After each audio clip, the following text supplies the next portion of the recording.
Compliance is an interesting one because, of course, employment legislation assumes people are coming to work, and it's a lot of compliance rules and health and safety rules and things like that are built on an old model of work, where it's essentially you come to work, you comply with whatever set of rules it is in the workplace. Once the workplace is somebody's home, or it's their car, or it's on a train, or wherever, it's much more difficult. So take health and safety as an example. Good employers make sure that they have a checklist for employees who work from home to make sure that they've got all the right facilities, that their desk and chair are ergonomically correct and so on. They don't just say, well, it's up to you if you work from home. So they still have a duty of care for people wherever they work.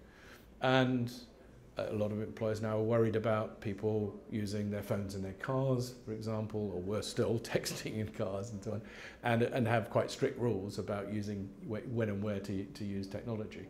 So I think there's a danger sometimes of employers saying, right, because you're not working in the office, I don't need to worry about what you're doing. And the answer is yes, you still do. Most industries have regulatory bodies and we have to adhere to their standards, but good organisations, I think, will just try and go the extra mile. So we spend a lot of time with our employees, usually using technology to ensure that they are trained to understand, what is mandatory, and then we expect them to go that extra mile for our customers. So let me give you an example. Customer information. We hold bank details, name and address of all our customers. It's really important that our staff understand that that sort of information is highly confidential. So we spend a lot of time and effort training staff so that they understand what it is they can and can't do. It's really important in any industry, I think. Yeah, so CH2M Hill take compliance and sort of staff ethics very seriously. We're an employee-owned company. The sort of history and the culture of the firm is very sort of ethics and the way, recognising our firm came out of the United States originally, that's very much at the sort of core of the company. So we ask all staff to effectively go through an ethics sort of questionnaire and compliance commitment every year. You have to make a personal declaration around conflicts of interests and various other. And it's more an issue in the US for what we call our federal business if you work for the US government. But the discipline that requires of, we actually apply that across the whole enterprise globally. So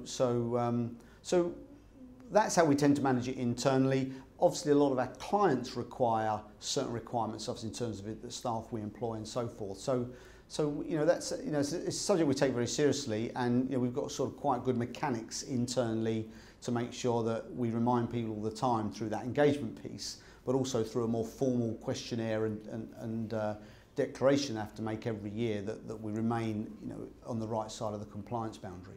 Compliance is an issue that comes in multiple forms, I would say, because you have national or international compliance regulations, such as the European Working Time Directive, that organisations need to consider. You'll have industry compliance, and that obviously will take the form of people needing to have the right certification or skills to perform a certain role. You might have collective agreements, which could be union agreements and things like that you need to adhere to.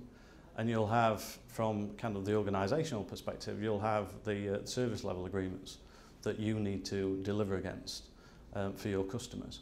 So compliance does take multiple forms, but the key for organisations is making it as easy as possible to address all of those different types of compliance without creating a headache for the business.